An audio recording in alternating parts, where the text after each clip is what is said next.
My guest today, Makinley Kate Hargrove, is a professional whitewater athlete competing for Team USA since 2022. She's a two-time junior world champion, two-time World Cup gold medalist, and six-time U.S. junior national champion.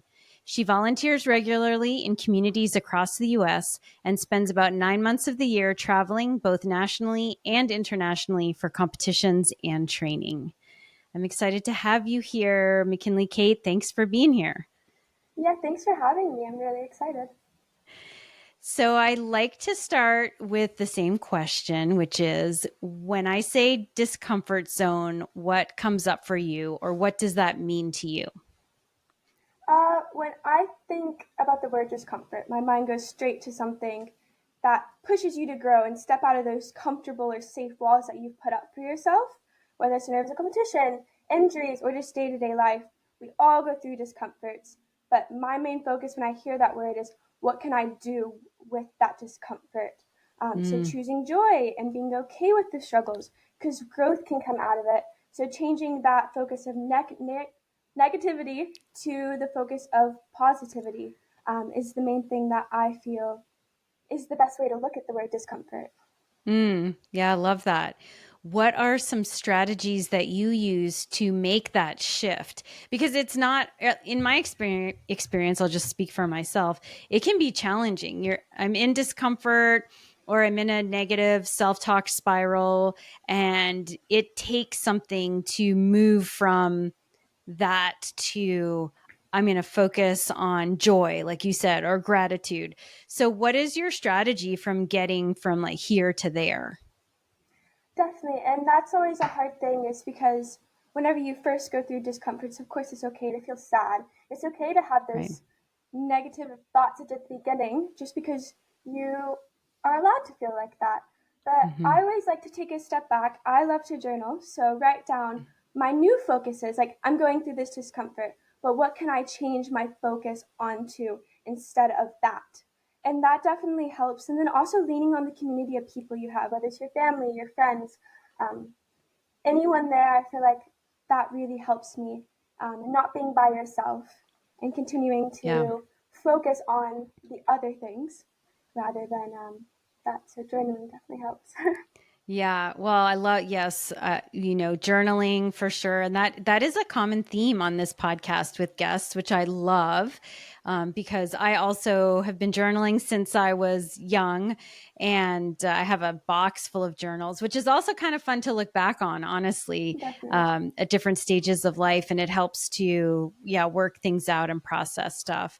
And the other thing that you mentioned that I think is also super important, and that I also coach my clients on, is lean on your community. And it can be so easy sometimes to get resigned and be in, like I said, either spirals of negative self-talk and our own stories in our heads that are probably not even true.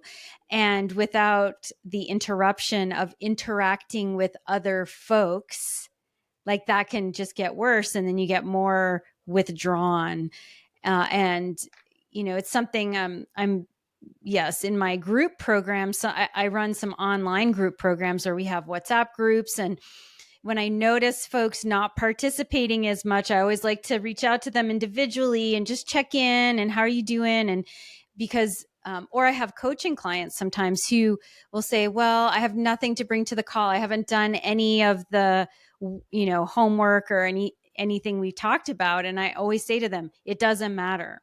Show up to the call. Let's get in conversation.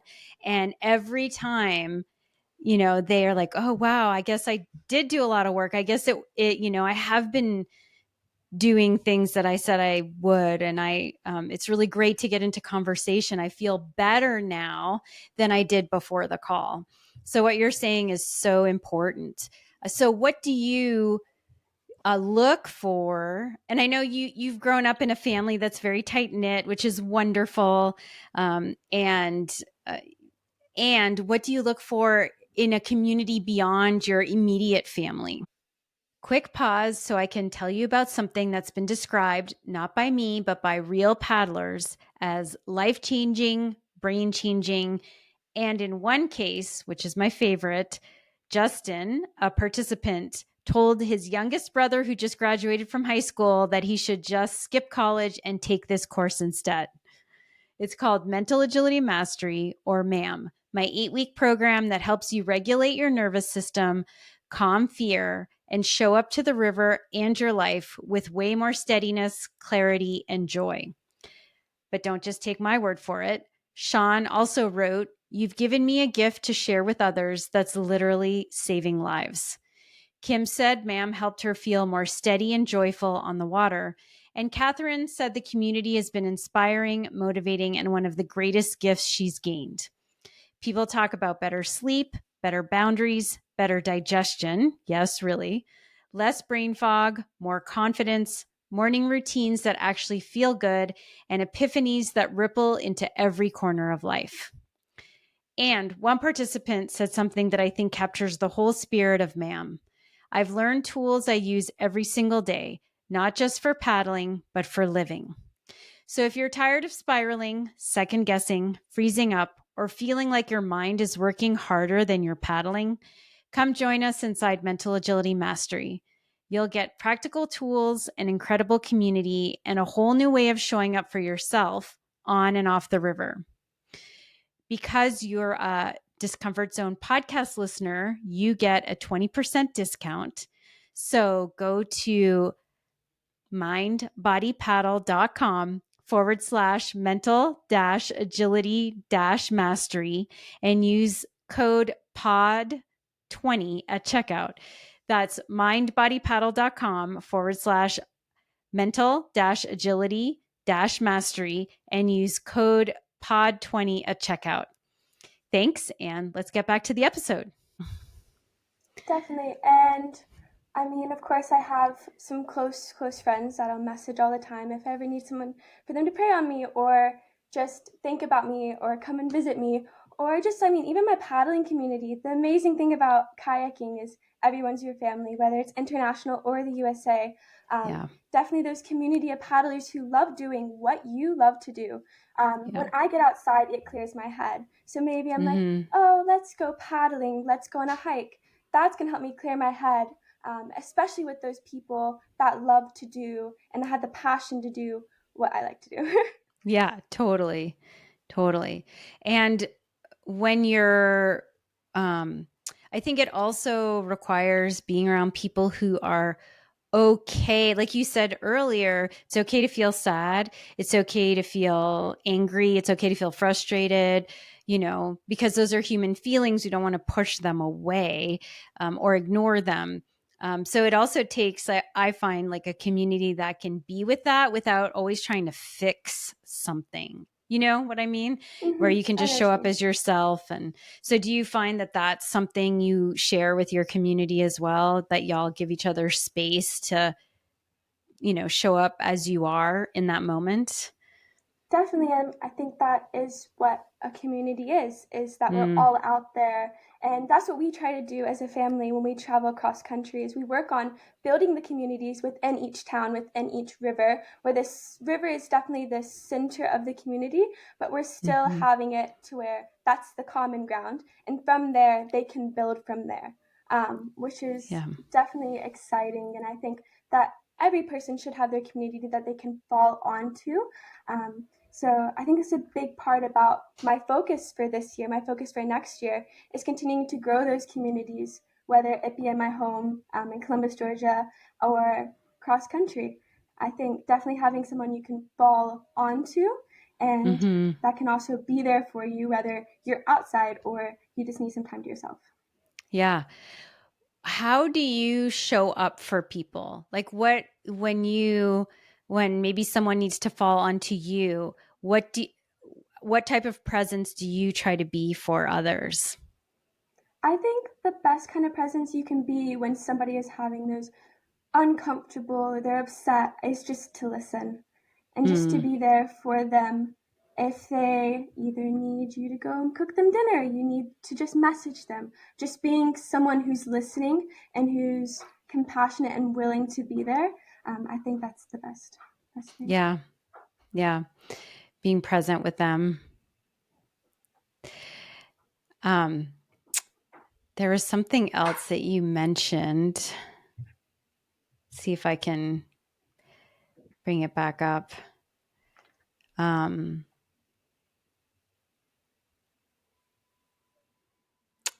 I forgot it, but maybe it'll come back to me a little later.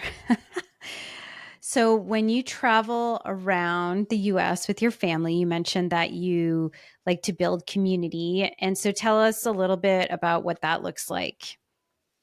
So we do a lot of Jackson Kayak fun tours, which definitely helps the point of building those communities where we're traveling around the US. We're stopping at different outfitters, and from there we are talking, of course, about Jackson Kayak and how Yeah. the boats have improved. But we're also going into the community, whether after we're doing the Jackson Kayak specific stuff, we're actually getting on the water with these people. And just learning more about the area we're in and also about what their needs are, where we can either come back with Jackson Kayak as a brand, or we can just go paddling with them, or if they have questions about what other communities do. I think that's the biggest thing. Yeah, that's cool. And it sounds like a lot of fun. It's a lot of fun, yes. Yeah. So what have you learned? A two-part question. What have you learned about people? I don't mean like specific people, just humans. What have you learned about people having traveled so much and interacted so much with folks all over the world on the river? That's a good question. I think that what I've learned the most about traveling and also meeting other people who have traveled is just the experiences you have and the understanding of people, because you have, of course, the US is big, but when you go out to Europe, each little section, you just learn so much about their culture, and you also learn Mm-hmm. about how they act. So going from there and grasping each of those, can I redo that? Yeah, for sure. Go for it. Yeah, Sorry. no problem. Oh, I think of a good way to word that. I think me traveling or meeting other people who have traveled a lot, the most thing that they learn while having that experiences abroad or in the same country is how much you learn about people and how they react to different things, whether you're in the same country you are or in another one. So I think definitely learning more about the country you're in, but also the people, it gives you more of an eye-opening towards that. Yeah, and what has been when you say eye-opening, like what does that mean to you? Is it like a connection like, oh, I'm like we have different cultures, different customs, but we also have a lot of similarities, or is there something, when you travel when I've traveled around, it's like you said earlier, I think the connection of the river can be really meaningful. So when you say eye-opening, what kind of eye-openingness, if that's a word, have you experienced, or if you can say more about that? So, just like whenever we had a home world championships in Columbus, I'm able to go to, like, for Germany, go to my German friends, or when we were in the UK, going to the British friends, and they're showing you around their town, and they're showing you around their culture and their favorite place to get coffee, favorite place to go get bakery goods. I think that's the most eye-opening, is just because you're learning about what their home is. Just because you guys Mm. are meeting in different countries, I think it's just super cool to. I mean, Germany was my first time going to Germany. I've been to Europe before, but having that eye opening of, wow, this is my friend's home. This is where they go and train. This is where they spend most of their time. And then that being traded off to where you get your own home worlds and you're able to be like, hey guys, this is my favorite ice cream shop. Do you guys want to go meet me over there after we do our Yeah. training sessions for the World Championships? So I feel like that's the biggest thing, is you are traveling, of course, to compete, but you're also having that experience with your friends, because competition, of course, you want to win, you want to do well, but you're also having fun with your friends, and you're enjoying that experience that you have out there, because you never know if you'll have it again. Yeah. What I hear is you have a lot of joy in sharing and connecting with people, which is so fun, like really getting excited about showing folks around Columbus or you getting shown around other places. Yeah. That is when I competed in freestyle, that was definitely my favorite part, was traveling, hanging out with people from all over the world, paddling in different places, different rivers. So fun. Yes. And the second part to that question is, what have you learned about yourself through traveling and competing and meeting other folks and getting introduced to their cultures and places? Yeah, I think there's two sides of that question. So if I'm going over there and learning more about the competition or learning about the culture and learning about, of course, I'm still in high school, but going back and seeing places that I've seen in history and building off from there, I think is honestly really cool. And I might seem like a nerd for that, but just experiencing those places and knowing that you've been to the countries that you're learning about, which I always think is fascinating. And then on the competition side, you learn that you can do anything you put your mind to for competition, that you are continuing to push yourself, and it's going to take time and it's going to take hard work and discipline. But also, if you want to one day be world champion, you want to one day be national champion, that you can achieve that. It just takes hard work and some time. And I think that's the biggest thing that I've learned about myself, is that if I want to achieve something, I can. It's just going to take time and discipline. Yeah, that's great. Thanks for sharing. And all good about being nerdy. I think it's great, right? It's important that we own, who we are and what we love. And yeah, I think it's awesome. Okay, there was something else. So with competition, because I've been in the competitive world, it's been a while, but I've been in the competitive world, have watched it from afar the last several years, but also watching like the rise of technology. Do you feel pressure? Let me see. How do I want to word this question? It seems to me now with technology, all the social media that, and I know that there's pressure on young women and girls that, the media talks about with social media. And then you're working really hard to achieve a goal. And there's also the social media aspect of promoting yourself as an athlete.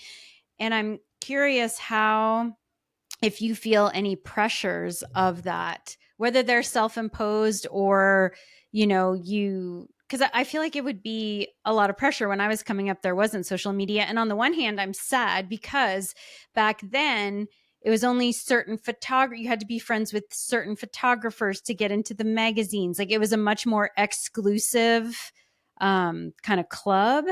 Now you can create your own brand and your own media. And I think that's so empowering. So on the one hand, I think it's empowering.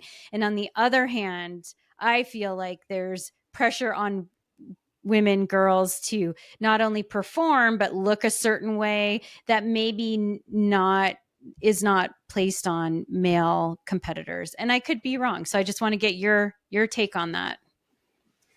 I would say, of course, there is. A lot of people think they have to look a certain way on the social media. They have to post a certain way. They have to have their tricks looking a certain way.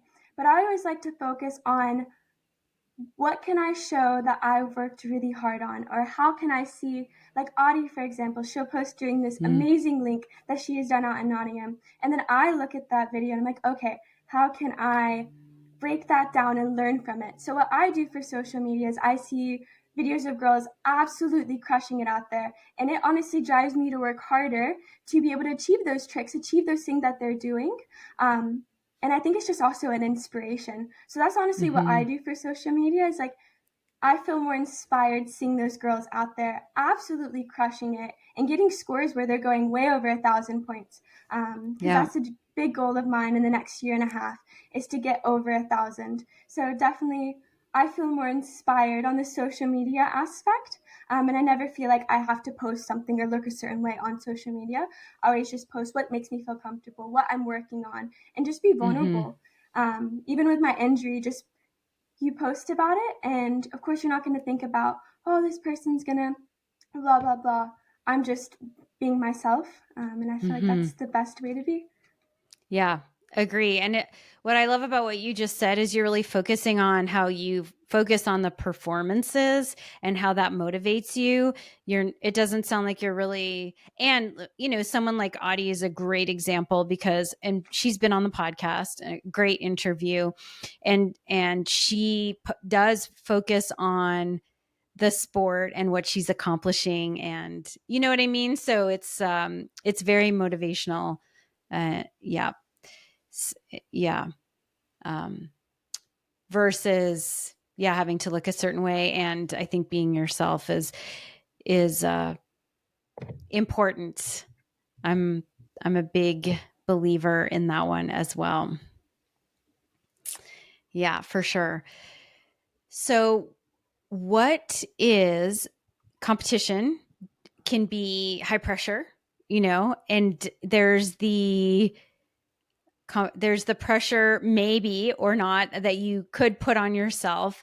There's the pressure of not wanting to disappoint people who have supported you and sacrificed a lot for you. And then there's the people watching and cheering. So do you feel pressure when you're competing? If so, what is your strategy for keeping yourself focused on what you want to accomplish? Definitely. And I feel like I learned a lot about 2022 World Cups. I was freshly 15 years old. It was my third ever junior competition. And of course, I was the hometown hero just because it was in my hometown of Columbus, Georgia, which I was very excited for. Yeah. But I think that was my first experience of feeling pressure and feeling like I had to perform a certain way. But from there, I lean a lot on my mom, and she was telling me to focus on the experiences. Of course, you want to do well and you want to achieve your goals, but not to focus on that pressure that people are putting on yourself. You focus on the goals you have for yourself, because you can't know the outcome of what the judges will give, what the other athletes are going to score, but the goals you have set for yourself and achieving those goals, I feel like is the biggest thing to focus on when you go into competition. Because of course I want to get a high score on the leaderboard, but then again, you never know what's going to happen, what the wave's going to do, if it's going to flush out. And that's the amazing thing about freestyle kayaking is of course, you know who your top paddlers are, but one little surge of the wave and they're off the wave, which I feel like is amazing. And it makes you be more creative with your rides. So I definitely think that I get that pressure, especially during the World Championships, but knowing what to do with that pressure and where to put that negative thought into a positive thought, and just let that drive you rather than push you down, I feel like is what I personally like to think of it as. Yeah. Yeah. Is there anything, like any routine that you do before competition that helps you to center and stay focused on what your goals are? Yes. So before I drop in the feature, I like to paddle back, go over to my own little area. I like to close my eyes and think of a happy thought or a thought that was pure joy. So the past year and a half it's been whenever I won my first World Championships in Columbus, Mason ran up and gave me the biggest hug. And that's the thought that I like to go to before I go to competition. So I know I am uplifting myself. I can do hard things. But I also think that having that joy and having that motivation before you start your rides definitely helps put you into a good mindset before dropping in. So before I go and do my competitions, before I go and do a stressful situation, I was like, take a step back, take some few breaths, and then think of a happy thought, and it puts me in an amazing headspace. Yeah, I love that. I think it's a really good strategy to, I like to do that as well. Sometimes I'll write out what past accomplishments just to get present to them, and then you look at that and you're like, okay, I've done, like you said, I've done hard things before. I've accomplished them.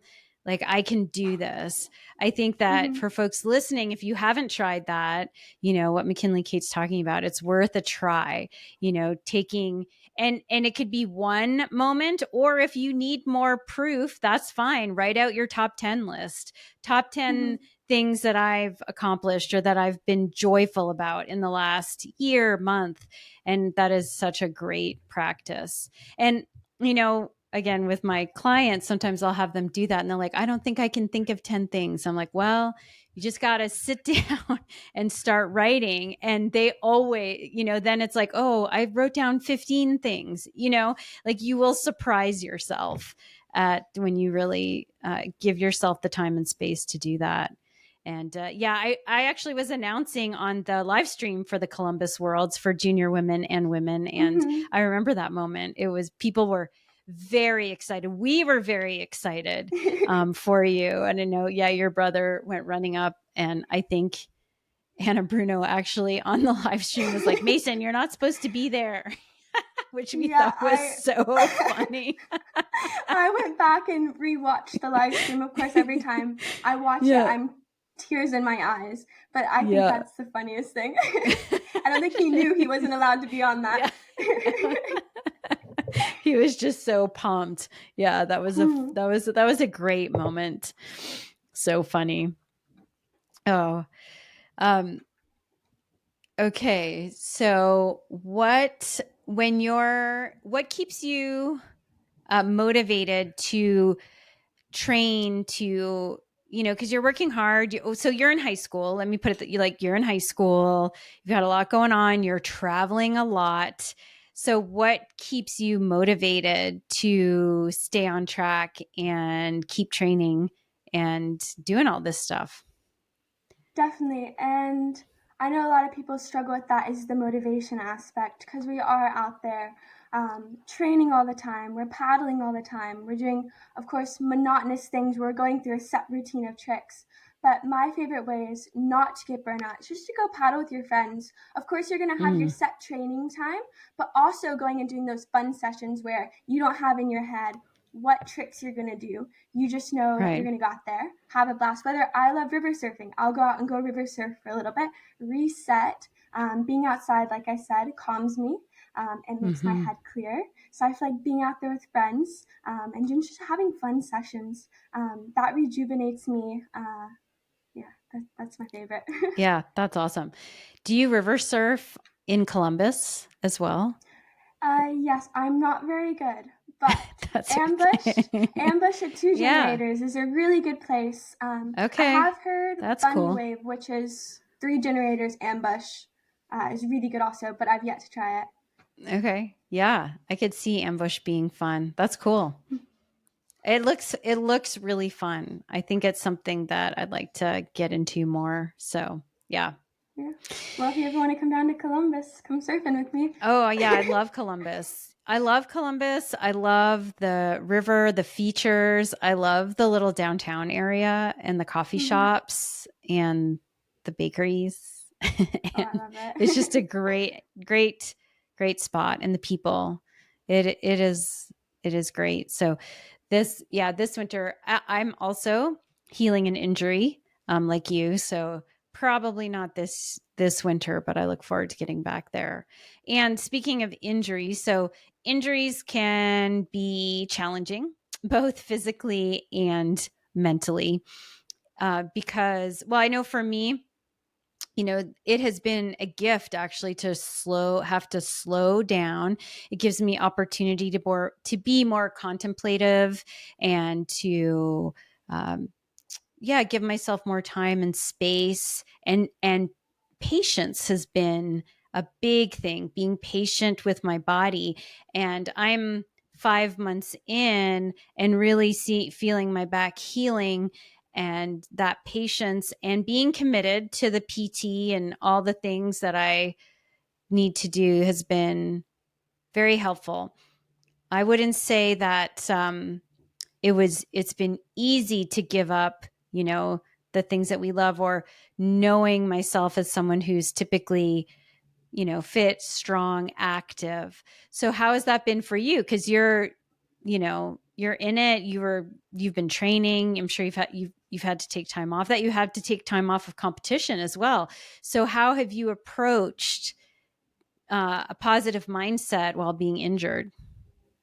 So I'm also 5 months into my injury. Mm. I did it in natural games in France when I was out there, which was definitely rough because right after I was out in Idaho teaching at Kelly's Academy, which was amazing. But it was a good time for me to rest just because I was teaching surf camp more vocally on the side.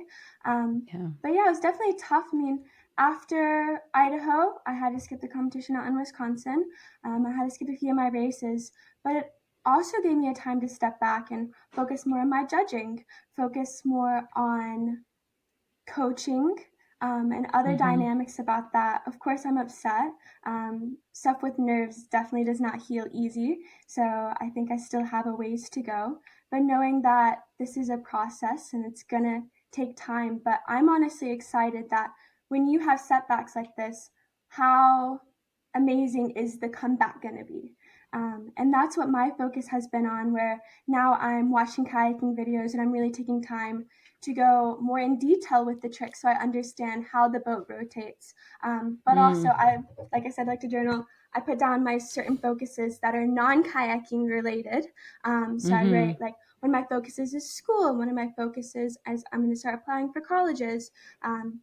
And then also sponsorships, stuff like that, where I can start changing my focuses, where it's still kayaking related and it will eventually lead me to the life that I want to live. But definitely setbacks are hard. But like I said at the very beginning, how you look at it, I feel like is the main way to go. Yeah, it sounds like you're finding things to focus on. We can't always control what happens to us. We can only control how we respond to it. It sounds like you're responding in an empowering way. What is your injury exactly? I actually don't think I know. So I subplexed the AC joint in my shoulder, so it didn't Okay. fully dislocate. From there, I just had a lot of nerve problems. I tried to kayak when I got back to the States a week after the injury because well, I didn't have to, but I continued to compete 4 more days after I injured myself because I was out there and had the amazing opportunity to compete and travel in France. But I got home and I couldn't forward stroke. It was too much pain. So I went and saw one of my friends who's a PT, and after I paddled, I couldn't straighten my arm completely. It was just really tight down to my fingertips. She's like, it sounds like either a nerve impingement or nerve damage. And then yesterday, I found out it was not nerve damage because nerve damage is going to have surgery. It's just an impingement, which is going to take time, of course. But I mean, that's the best news I can get, right? Yeah. Yep. Is that this road is not going to lead to surgery. It's just going to take more time and rest, which has made me a little bit more excited to be injured rather than that. Yeah. But yeah, definitely, it's been hard, but I've never injured a shoulder before, so I'm just learning more about my PT. And later down the road, once I'm healed, the actual exercise I can implement to my workouts or before I get on the water, because I'm used to lower back problems and hip problems. So I mean, I know all the PT stretches and I understand all the muscles for down there, but not for my shoulders. So it's been amazing to learn, and my PT has been amazing, answering all my questions and teaching me. So just trying to see what I can get out of it. Yeah, that's great. And I do think it's a lifelong practice of paying attention, especially if you have many more years of paddling to go. And yeah, I think because I think for me, I'm approaching it similar of because some people be like, "Oh, I've spoken with some people and they are like, "Oh, well, now you have to like pay attention the rest of your life." And they say it like it's a bad thing. And I'm like, yes. And that's a good thing. So now I have PT exercises incorporated into my yoga practice in the morning, that I'm very happy to do for the rest of my life if it means that I'm going to be able to kayak with ease and strength and feel good. It's not a negative. And again, it's as you're saying, it's how you frame it for yourself. You can get excited about having the knowledge of all these movements, I think. So yeah, for sure. Definitely, For sure. definitely. So what would you, you have, okay. The question I have is, what advice would you give to young girls your age or younger who want to get into kayaking or are kayaking? Like, what is there anything that you know now that you didn't know when you were younger that you would like to pass on? I think the main thing about kayaking is people look at it and they see it's such an extreme sport. They see people dropping waterfalls, people surfing these big waves. But the amazing thing about kayaking, it's all challenge by choice. You can go out there and paddle in the eddy, or you can go in the big waves. I mean, that's the amazing thing about Columbus is at every water level we have either the highest skill at or the lowest skill form. I mean, I just think that it's something that a lot of people look at and see the big things, but that is also such an inclusive sport. I mean, you can always be out there, even if you have a little baby, just sitting them inside of a kayak and paddling them around. That's the amazing thing. I mean, even with the family and me starting kayaking so young, is that of course I was a little bit afraid at the very beginning to learn my role. But once I learned that and I had a good support system, my dad was out there, I would go and try to surf good wave when I should not have surfed good wave. I could barely roll. Okay. It's just learning. I think having a good set of safe people around you, and also knowing that whenever you're comfortable, do it whenever you're comfortable. That's amazing about paddling. Yeah. What would you give? What advice would you give to parents who have young or like have kids who want to get into it? Definitely. If your kids are more interested than you are, I mean, just find a place and get them a pool lesson. Or if you want to eventually get into it also, but you want them to learn first, go to the side and just listen to how they're teaching. But I think the main thing is, I mean, going out there with your kids. They want to learn something, you want to learn something. It's a good way to connect also and have that family something to talk about the dinner table. Like, oh, we went paddling today. That was an amazing experience. What do you think? Do you think this could be a hobby that we all go do? Just because, like I said, it's very inclusive. It's very safe. You can start off in the flat water and learn your paddle strokes, learn your roll, and then go from there. It's an amazing, amazing sport that I'm very fortunate to have learned at such a young age. Yeah. What do you think it has brought to your family, that the fact that you all paddle together? Like what has it brought to you all?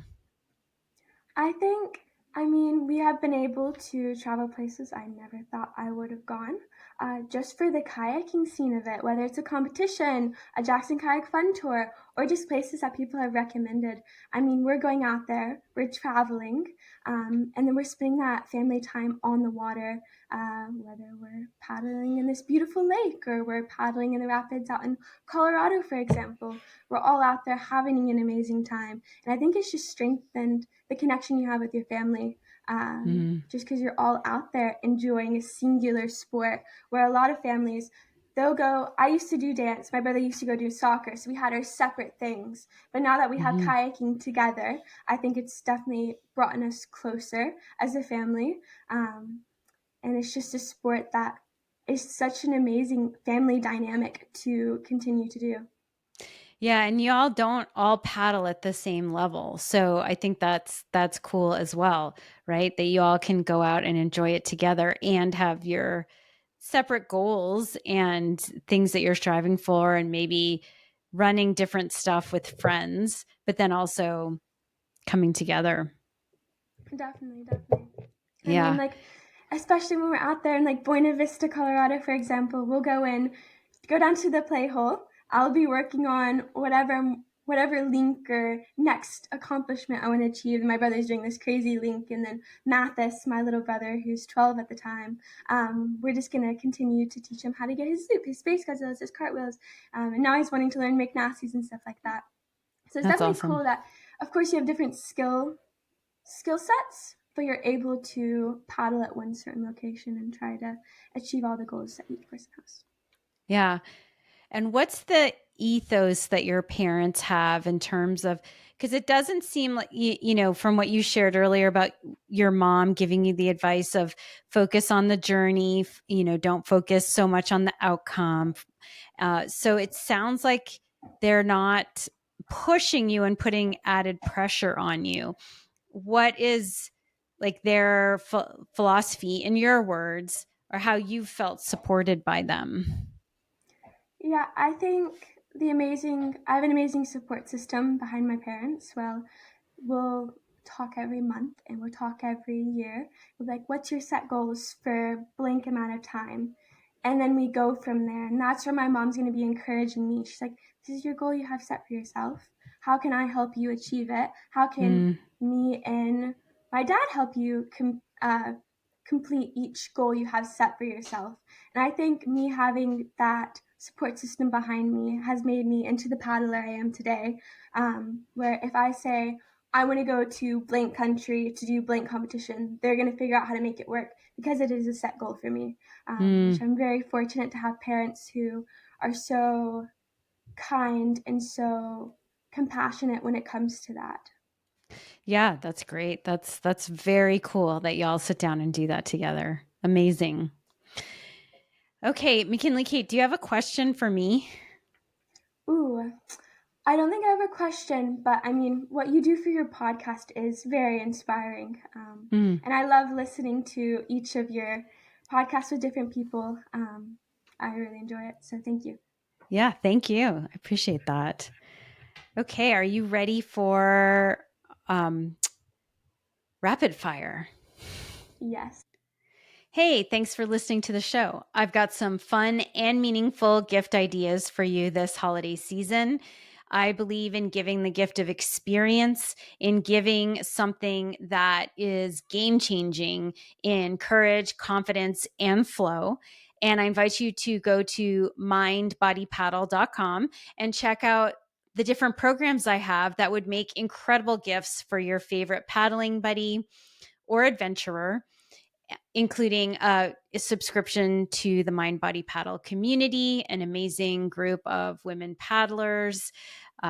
Maybe it's private coaching, 1 month, 3 months, or 6 months of accountability, of mental agility work, of growth, inner growth, and paddling skill growth. Or maybe they'd really love a day of private instruction on the water in 2026. You can purchase a day now and they can schedule it whenever they'd like to in 2026. And of course, there's Mental Agility Mastery 8-week course coming up at the end of January, which is a live online course, super powerful. Again, a lot of inner growth, mental agility, courage, confidence, and paddling skill, of course.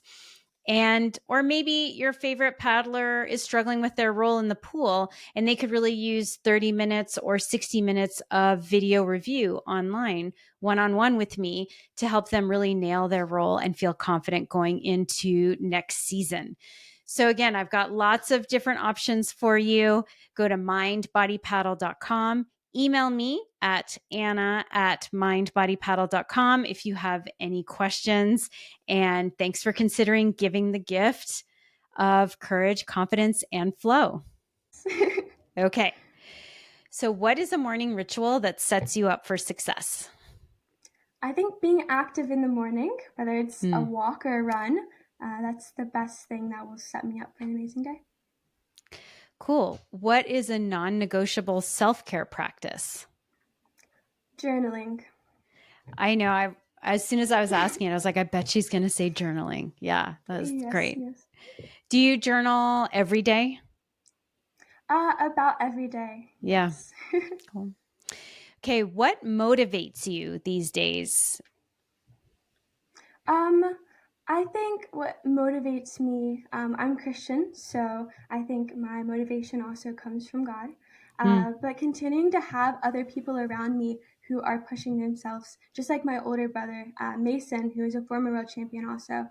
I get a lot of motivation coming from him, where some days I don't want to paddle, or some days he doesn't want to paddle. We're like, oh, come on, like, let's go have a fun session. I think that those both things are amazing. Yeah. Thanks for sharing that. I have a follow-up question to that. when you say you get your motivation from God, is there something that you do, whether it's prayer or do you have a daily practice? And what does that look like for you? Definitely. I mean, I have different Bible studies that I go and do. Mm-hmm. But if I'm nervous or before I drop in for my rides, I like to say just a Bible verse in my head, or of course pray. But I can do all things through God who strengthens me, which is Philippians 4:13.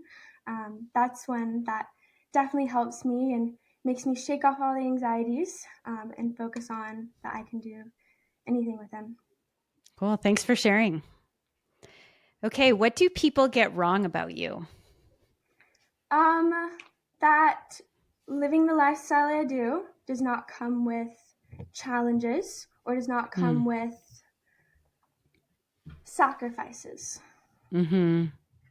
Yeah, I can imagine that there, because it is so, I mean, honestly, such a tight family, like you said, I mean, when you describe that you sit down and like you write your goals out, as a family, there's such a strong support system and y'all are very successful. So I can imagine, because again, I competed, I have built a business.